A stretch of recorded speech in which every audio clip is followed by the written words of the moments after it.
जैन कोकिला समता मूर्ति प्रवर्तनी श्री विचक्षण श्री जी महाराज की संक्षिप्त जीवनी। कभी कभी प्रकृति की महान कृपा से विश्व को कुछ ऐसी विरल विभूति अनायास मिल जाती है जिन्हें पाकर वह धन्य हो उठती है। ऐसी दिव्य विभूतियों का जीवन भूली भटकी मानवता का पथ आलोकित करता है एवं अपने अद्भुत ज्ञान के द्वारा सार्थक नेतृत्व प्रदान करता है। पूज्य श्री विचक्षण श्री जी महाराज ऐसी संत पंक्ति में आ विराजती है। उत्कृष्ट त्याग, शुद्ध आचार विचार, सरल स्वभाव, मधुर प्रभावशाली वाणी, विनम्रता आदि गुरुवर्य श्री के उज्जवल अलंकार थे। उनके लिए ना कोई विशिष्ट था, ना कोई सामान्य, ना अपना था, ना पराया। सारा विश्व ही उनके लिए एक कुटुंब था। ऐसी विलक्षण प्रतिभा की धनी थी 20वीं सदी की महान साध्वी परम पूज्य विचक्षण श्री जी महाराज। जन्म से दीक्षा तक राजस्थान की पिपाड़ नगरी के निवासी श्री मिश्रीमल जी की धर्मपत्नी रूपाबाई की कुक्षी से अमरावती में आषाढ़वदी एकम विक्रम संवत 1969 सन 1912 में एक कन्या रत्न का जन्म हुआ। ज्योतिषी बुलाया गया, जन्म कुंडली बनी, ज्योतिषी चकराया। ऐसे उत्तम ग्रह वह असमंजस्य में पड़ गया। बोला, मैं निश्चय नहीं कर पा रहा हूँ कि यह भाग्यशालिनी कन्या परम प्रभावी का योगिनी बनेगी या कोई अन्य असाधारणता प्राप्त करेगी। ज्येष्ठा नक्षत्र में जन्म लेने के कारण अथवा ज्येष्ठ संतान होने की वजह से बालिका का नाम जेठीबाई रखा गया। बचपन से ही उनका व्यवहार मधुर था, अतः उनका दूसरा नाम दाखी भी था। किसी दिन ताऊजी ने ढेर सारी रेजगाड़ी उड़ेलकर परिवार के सभी बच्चों को कहा, आओ जिसकी जितनी इच्छा हो उतनी उठा लो। सभी बच्चे ललचाए। किसी ने जेब भरी, किसी ने मुट्ठी, तो किसी ने रुमाल। किंतु 4 वर्ष की नन्ही दाखी की अपरिग्रह वृत्ति, जिसके कारण वह 4 पैसे उठाकर चल दी। दाखी की इस ईमानदारी और निर्लोभता पर ताऊजी का मन न्योछावर हो गया और भावी का संकेत भी मिल गया। 6 वर्ष की दाखी का सगाई संबंध हिंगनघाट के एक धनी मानी परिवार में जन्मे बालक पन्नालाल मुनोद के साथ कर दिया गया। नन्ही सी दाखी को गहनों वस्त्रों से लाद दिया गया। 2 वर्ष व्यतीत हुए कि विधाता ने 8 वर्ष की अबोध दाखी के सिर पर से पितृ वात्सल्य की सुखद छाव अचानक ही उठा ली। बालमन प्रतिपल मौत क्या है, मौत क्यों है, मौत कैसे जीता जाए जैसे सवालों के उत्तर खोजने लगा। माँ रूपाबाई की व्यथा का भी कोई अंत न था। विधवा होने के बाद सर्वप्रथम पिहर जाते हैं, अतः ससुर जी से प्रवर्तनी श्री सुवर्ण श्री जी संसारी बहन के जयपुर जाकर दर्शन करने की आज्ञा मांगी। दाखी भी जाने के लिए मचल गई। दादाजी क्या करते, हारकर भेजना पड़ा। पूज्या सुवर्ण श्री जी की पावन सानिध्यता में पिता की मृत्यु से दाखी का वैराग्यवासित मन संयमी जीवन की प्राप्ति के लिए दृढ़ हो गया। रूपाबाई और दाखी का दादाजी से संघर्ष प्रारंभ हुआ। दाखी ने दृढ़ता से विवाह के लिए इनकार कर दिया। आखिर सगाई संबंध तोड़ना ही पड़ा। दीक्षा के लिए दाखी का संघर्ष। दाखी की दीक्षा होने वाली थी। पिपाड़ नगर में तैयारियां प्रारंभ हो गई। किसी विघ्न संतोषी ने शब्दों के प्रहार से दादाजी के सुप्त मोह को जागृत कर दिया। भरे बाजार में दाखी को घोड़े से उतारते हुए बोले, यह दीक्षा नहीं होगी। रंग में भंग पड़ता देख घूंघट की ओट में माँ रूपाबाई ने कुछ कहना चाहा, पर 11 वर्ष की नन्ही दाखी ने तत्काल रोक दिया। माँ, दादाजी को कुछ मत कहो, उन्हें कहने का अधिकार है। दाखी घर चली आई। बाजे बंद हो गए, मंगलगान मौन हो गया। दाखी का विनय विवेक देखकर सभी दंग थे। दादाजी ने अकेले में दाखी को विवाह के लिए खूब समझाया, कमरे में भी बंद कर दिया। धैर्य की प्रतिमूर्ति दाखी ने दृढ़ता से इतना ही कहा, दादाजी, मैं आपके सुख के लिए आजीवन रुक सकती हूँ, किंतु विवाह नहीं करूंगी। देर सवेर दीक्षा तो होगी, किंतु आपकी अनुमति के बिना नहीं। सब ओर से निराश होकर अब दादाजी ने अंतिम शस्त्र हाथ में लिया, राज्याश्रय। दादाजी ने अपनी यह समस्या सरकार को सौंप दी। बयान में लिखा, मेरी नाबालिग 11 वर्षीय बेटी को साध्वियां बहकाकर सन्यासिनी बना रही है, अतः सरकार को मेरी मदद करनी चाहिए। दाखी को यथा समय निम्बाज के ठाकुर द्वारा बुलवाया गया। सभी भयभीत थे, पर दाखी निर्भीक। ठाकुर साहब और दाखी के बीच संवाद प्रारंभ हुआ, परंतु दाखी का त्याग वैराग्य की अग्नि में दमकता आत्मविश्वास देख ठाकुर स्तब्ध रह गए। आखिर उन्होंने श्रद्धासिक्त वाणी से निर्णय सुनाया। यह कोई सामान्य बालिका नहीं है, इसमें असाधारण आत्मनिष्ठा है। इसे संकल्प से विचलित करना संभव नहीं। एक दिन महासती होकर यह अपने योग बल से विश्व का मार्गदर्शन करेगी, अतः दादाजी इसे दीक्षा ग्रहण की अनुमति निसंकोच प्रदान करें। ठाकुर साहब की न्याय निष्ठा ने दादाजी के आंसुओं को स्वीकृति में बदल दिया। सुख के सिंधु में ले जाए संयम, पाप भर जग से छुड़ाए संयम। संसार सागर तेरा है संयम, मुक्ति के द्वार पहुँचाए संयम। सुख के सिंधु में ले जाए संयम। दाखी की दीक्षा निपाड़ में मंगल शनाई बज उठी। जेठवदी पंचमी विक्रम संवत 1981 सन 1924 को दीक्षा का शुभ मुहूर्त था। दीक्षा का संवाद सब ओर विद्युत वेग से फैल गया। बरगोड़ा गांव के सीमांत स्थित तालाब के किनारे बने शांतिनाथ भगवान के मंदिर पर पहुंचा। दाखी ने मां रूपाबाई के साथ प्रवेश किया। प्रवर्तनी श्री सुवर्ण श्री जी की योग्यतम शिष्या साध्वी जतन श्री जी ने दाखी और रूपाबाई को दीक्षा प्रदान की। शुभ वस्त्र, केशवीन मस्तक, सुकुमार हाथों में रजोहरण धारण किए विज्ञान श्री जी, रूपाबाई और विचक्षण श्री जी दाखी की साधु मुद्रा अद्भुत थी। लोग श्रद्धावश नतमस्तक थे। माघ सुदी पंचमी विक्रम संवत 1981 उन्हें गणाधीश्वर हरिसागर सुरेश्वर जी ने बड़ी दीक्षा प्रदान की। महलों का सुख छोड़कर जिन वरों के मार्ग पर बढ़ चले मुनिराज। ज्ञानार्जन एवं गुरु सेवा। दीक्षा के पश्चात गहरा शास्त्र अध्ययन विशेष रूप से व्यवस्थित होने लगा।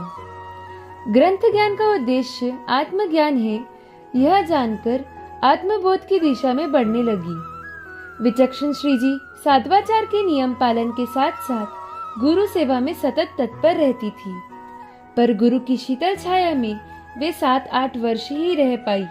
सन 1932 में जब आपकी उम्र मात्र 19 वर्ष की थी, गुरु का वियोग हो गया। प्रवर्तनी सुवर्ण श्री जी का देवलोक हो गया। संघ सेवा और शासन प्रभावना। 20-21 वर्ष की युवा वय में गुरुवर्या विचक्षण श्री जी के कंधों पर स्वहित समाज हित का उत्तरदायित्व आ गया। प्रवचन पाठ संभालने की जवाबदारी आ गई। इस उम्र में भी स्वयं को संयम में रखते हुए व्यक्तित्व विकास और सामाजिक विकास के क्षेत्र में वे आगे बढ़ गई।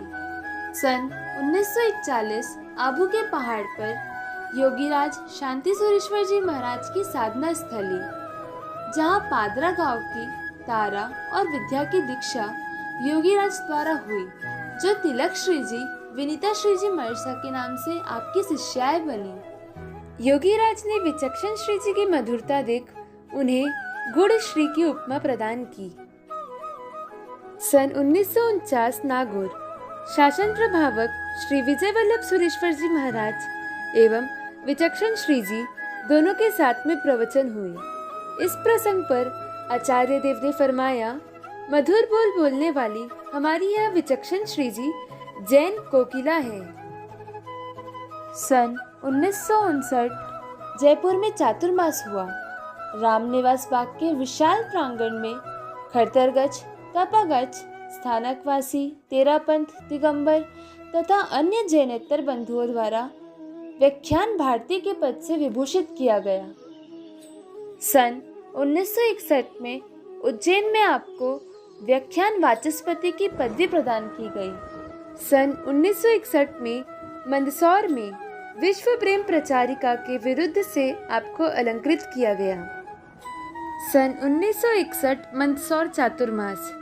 शिवना नदी का विशाल तट प्रदेश लगभग 20,000 श्रोताओं की उपस्थिति में परमहंस स्वामी प्रत्याक्षानंद जी ने आनंद विभोर होकर उन्हें जैन मीरा के पद से अलंकृत किया।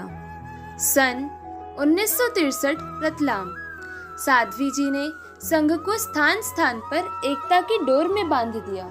अतः रतलाम वर्षावास की समाप्ति पर साधु साध्वी की सानिध्यता में एवं विशाल जन समुदाय के मध्य में उन्हें समन्वय साधिका की उपाधि से अलंकृत किया गया। सन 1965 अमरावती। इंदौर चातुर्मास करके दीक्षा के 42 वर्ष बाद जन्मभूमि अमरावती में आप पधारी। अधिकांश जिन्होंने बचपन में उन्हें देखा था यही कहा, क्या यही है हमारी लाडली बेटी? यह दृश्य पत्थर को पिघला देने वाला था। संघ ने एक अधिवेशन के अंतर्गत एक सभा का आयोजन किया। करीब 100 नगरों के श्री संघों के सदस्यों की उपस्थिति थी। हजारों श्रद्धालुओं के बीच अमरावती संघ एवं आगंतुक संघों ने शासन प्रभाविका पद से आपको अलंकृत किया। आपकी प्रवचन शैली रोचक और मनोहारी थी, आकर्षक और प्रभावशाली थी। अध्यात्म जैसा रुक्ष विषय मन भावन बन जाता था। कठोर हृदय में करुणा धारा प्रवाहित हो जाती। कितने ही अजैन जैन बन गए। तंबाकू, शराब, मांस, व्यभिचार जैसे दुर्व्यसनी व्यसन मुक्त हो गए। वृद्धों और युवकों को एक मंच पर खींच लाने की कला में भी वे कुशल थी। जलगांव, हिंगनघाट, साजापुर, छोटी सादड़ी आदि सैकड़ों प्रांतों में जहां संघ में संघर्ष था, आना जाना, बोलचाल भी बंद थी, वहां प्रेम की गंगा बहने लगी। एकता का शंखनाद होने लगा। भाई भाई का मिलाप हो गया। गांव गांव, नगर नगर में जिस मार्ग से निकलती वही संगठन की वीणा बजने लगती है। वे कहती थी, मेरे मन में संपूर्ण संघ के प्रति बहुत बहुमान है। वितराग के उपासकों के प्रति मेरे हृदय में प्रेम हिलोरे लेते हैं। यही कारण है कि संघ मुझ पर प्रेम बरसाता है। संघ के प्रति मेरे मन में प्यार था, आज भी है और आगे भी रहेगा। सन 1965 तपोवन में मंदिर का उद्घाटन था। संत विनोबा का पदार्पण हुआ। विचक्षण श्री जी के व्यक्तित्व से प्रभावित होकर विनोबा जी ने उनकी अनुमोदना की। सन 1966 में हैदराबाद और मद्रास के मध्य पद यात्रा करते हुए किसी गांव में पहुंचे। आवश्यक क्रियाओं से निवृत्त होकर अपना आसन लगाकर स्वाध्याय में निमग्न हो गई। आत्मानंद की अवस्था। उस समय साध्वी जी की डायरी में एक पंक्ति अंकित कर दी, निराकुलता, स्थिरता, सर्व परिस्थिति में समता, त्रियोग एकता वितरागता पाने के परम साधन है। जैसे कोई आत्म साधना का पूरा रहस्य ही उन्हें प्राप्त हो गया हो। सन 1967 दक्षिण भारत के गुंटूर शहर के विहार मार्ग में कुत्ते के काटने पर भी सहज समता बनी रही। सन 1967 मद्रास महानगर का साहूकार पेठ जूना चंद्रपुर मंदिर आप चातुर्मास हेतु पधारी। मद्रास के विभिन्न क्षेत्रों में प्रभावशाली प्रवचन हुए और जिनदत्त सूर्य मंडल की स्थापना की गई। दादा गुरुदेव के प्रति गुरुवर्य श्री की असीम भक्ति थी। अतः अजमेर, दिल्ली, मालपुरा, बिल्लाड़ा और अन्य कई स्थानों पर दादा पाड़ियों के जीर्णोद्धार एवं विकास में उनकी प्रेरणा रही। संघ को संगठित करने हेतु पूज्यश्री की प्रेरणा से सन 1979 में खड़तरगच्छ महासंघ की स्थापना हुई। सन 1968 मद्रास चातुर्मास कर बैंगलोर पधारी। हृदय स्पर्शी प्रवचनों का ऐसा प्रभाव हुआ कि चिकपेट, जहाँ कभी साध्वी जी के प्रवचन नहीं होते थे, वहाँ श्री संघ ने आपका चातुर्मास करवाया। श्रावकों का संकल्प था साध्वी जी का व्याख्यान नहीं सुनना, पर संकल्प टूटते देर नहीं लगी और एक के बाद एक सभी श्रावक प्रभावित होकर व्याख्यान में पहुंच गए। जिनका व्यक्तित्व लाखों लाखों के लिए वंदनीय, पूजनीय, प्रशंसनीय था, पर साधक सच्ची प्रशंसा में भी अपने मन को बहकने नहीं देता। वे स्वयं से कहा करती थी, चेतन राम, यह फिसलन भूमि है, यह प्रशंसा मीठा जहर है, इसे पी मत लेना, नहीं तो पतन निश्चित है। स्वयं में जागृत अप्रमत्त अवस्था में रहना कितनी बड़ी साधना थी। आपकी अविचल श्री जी, तिलक श्री जी, विनीता श्री जी, विजेंद्र श्री जी, चंद्रकला श्री जी, चंद्रप्रभा श्री जी, मनोहर श्री जी, सुरंजना श्री जी, मणिप्रभा श्री जी आदि विशिष्ट प्रभावक साध्वी जी सहित 40 साध्वी जी का शिष्य मंडल हुआ, जो आज शताधिक की संख्या में है। राष्ट्र, समाज, संघ एवं साध्वी मंडल सभी के प्रति कल्याण की भावना को रखते हुए उन्होंने कभी आत्म कल्याण को गौण नहीं किया। लोक कल्याण से आत्म कल्याण की ओर। 1971 दिल्ली, लाल धर्मशाला। मातुश्री विज्ञान श्री जी के आधे शरीर में लकवा हो गया। गुरुवर्या श्री की दिनचर्या रूपांतरित हो गई। सेवा धर्म के प्रवचन हमने पाठ पर बैठकर खूब दिए। अब हमें सेवा का यथार्थ स्वरूप प्रकट करना है। हजारों के बीच प्रवचन देने का अवसर को गौण कर सेवा धर्म में जुटी रही। जो समय निकलता उसमें अपनी आत्म साधना का पुरुषार्थ करती। संयोगों में अनासक्त होने के लिए घंटों भीतर ही भीतर कोई नहीं चाहिए, कुछ नहीं चाहिए की धुन लगती थी। स्वयं के गुरु बनकर स्वयं को अनुशासित करने की उनकी अनोखी कला किसके हृदय को रोमांचित नहीं कर देती। वे अक्सर स्वयं से बात करती दिखाई पड़ती थी। कभी स्वयं को जागृत करने के लिए कहती, जीवाराम, अब तो जागो, क्यों गर्भ में जाकर व्यथा भोगने की तैयारी कर रहे हो। आहार करने बैठती तो प्रायः उनकी भाषा होती थी, लाओ पेट लादपुर में डाल दे। अरे, इस लालीबाई के लाड़ करोगे तो खाड़ में पड़ोगे। शरीर को चमड़ा चंद जी, आत्मा को चेतन राम जी, कर्म को कर्मचंद जी, इन संबोधनों से संबोधित कर स्वयं को जागृत करती थी। स्वयं के दोषों के प्रति सजग और दूसरों के दोषों के प्रति सामान्य भाव उनकी सहज प्रकृति थी। कदाचित उन्हें किसी साध्वी जी की गलती पर रोष भी आ जाता तो तत्काल आत्मालोचन की राह पर चल पड़ती। साधना की परीक्षा, समता की पराकाष्ठा। 1976 मालपुरा दादाबाड़ी में वर्षावास। छाती पर गांठ उभर आई। चिकित्सकों से राय ली गई। जांच होने पर पता चला गांठ कैंसर की है। अभी शुरुआत है, उपचार संभव है। यदि उपचार नहीं करवाया यह गांठ महाव्याधि का रूप धारण कर लेगी। पर वे सुमेरु सी अविचल बनी रही और बोली, मेरा निश्चय है, कर्मोदय को मुझे दबाना नहीं है, भोग कर समाप्त करना है।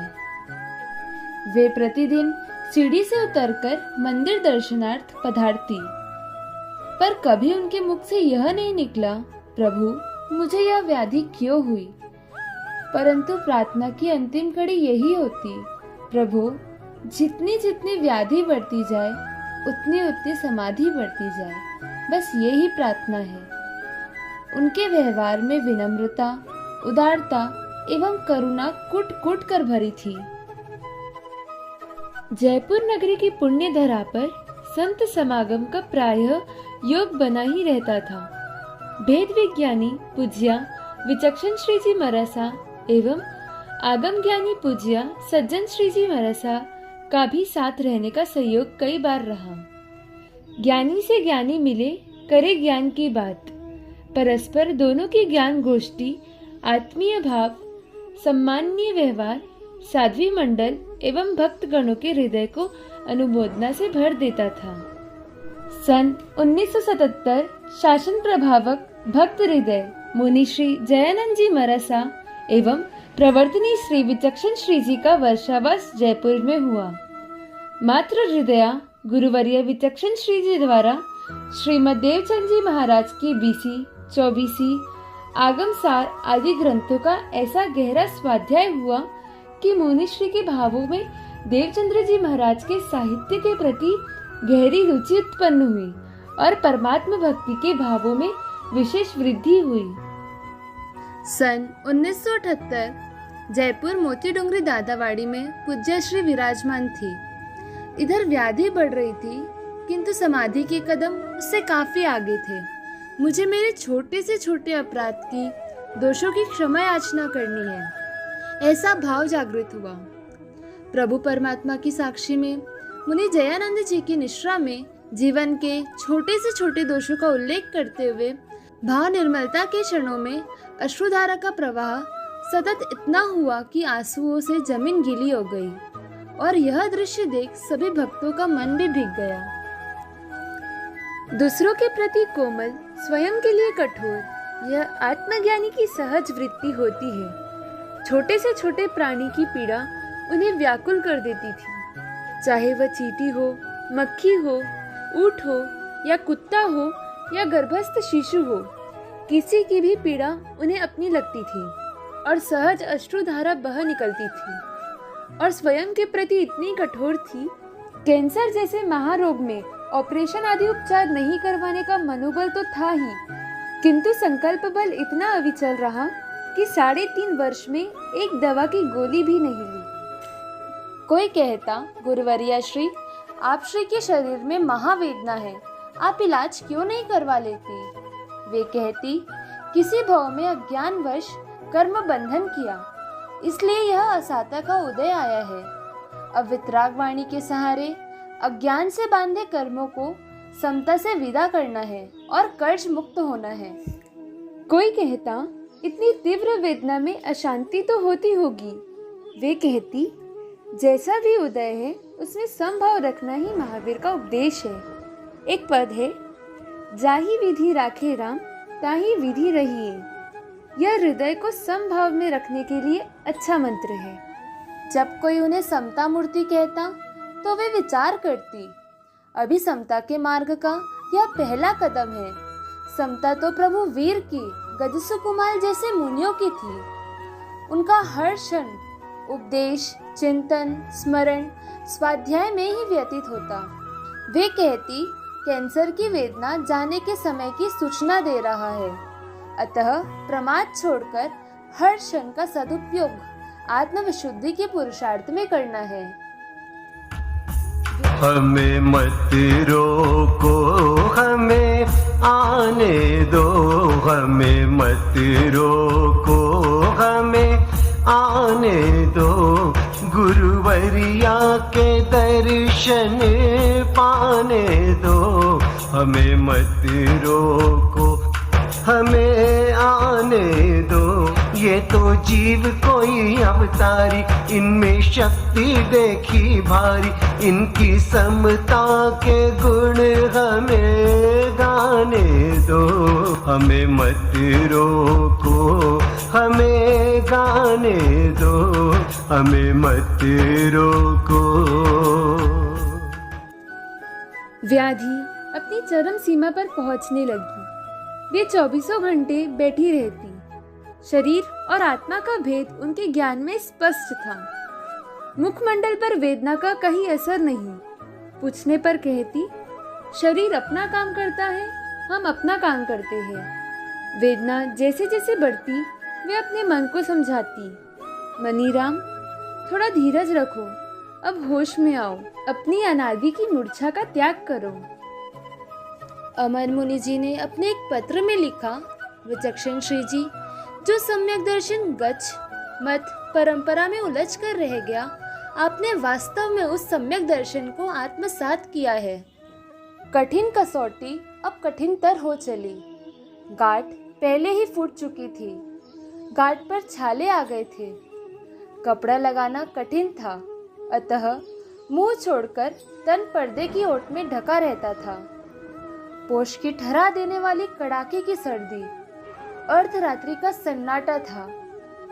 गांठ की नसें तन आई और फट गई। गांठ से खून की धारा बहने लगी। वस्त्र खून से लथपथ हो गए। इस दुस्सह पीड़ा में उनका विवेक जागृत था। घाव की सफाई के लिए गर्म पानी नहीं कर देना, चूने के पानी से ही घाव साफ होगा। खून को गड्ढे करके ऐसे परटना कि कोई कुत्ता बिल्ली उसमें मुंह ना डाल दे, क्योंकि इस खून में कैंसर के परमाणु है।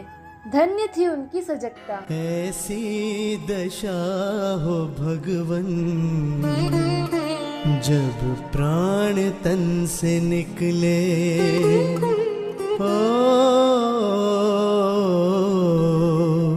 जब प्राण तन से निकले,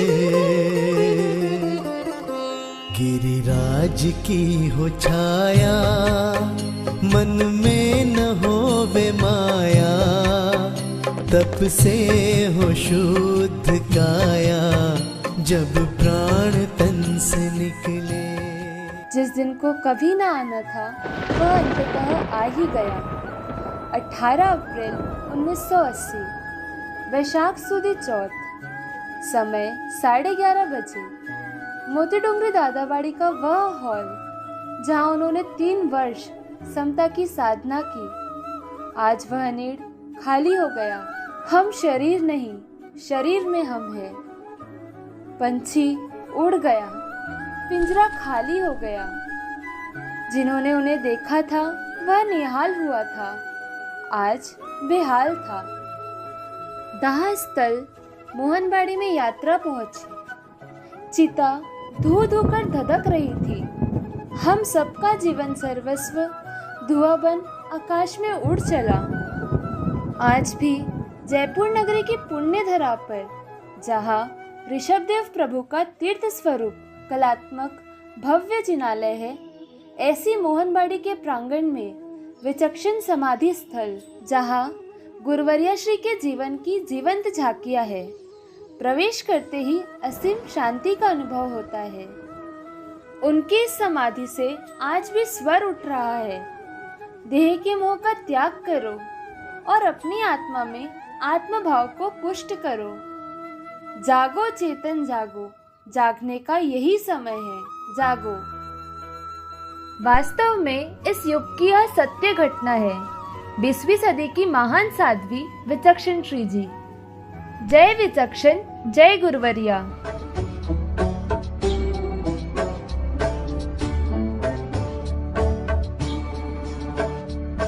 जय तू हे जैन को किले, धन्य तुमसे गुरु मिले, कोटि कोटि प्रणाम।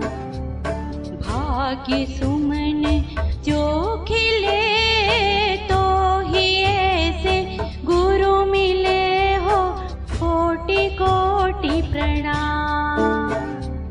जय तू हे जैन को किले, धन्य तुमसे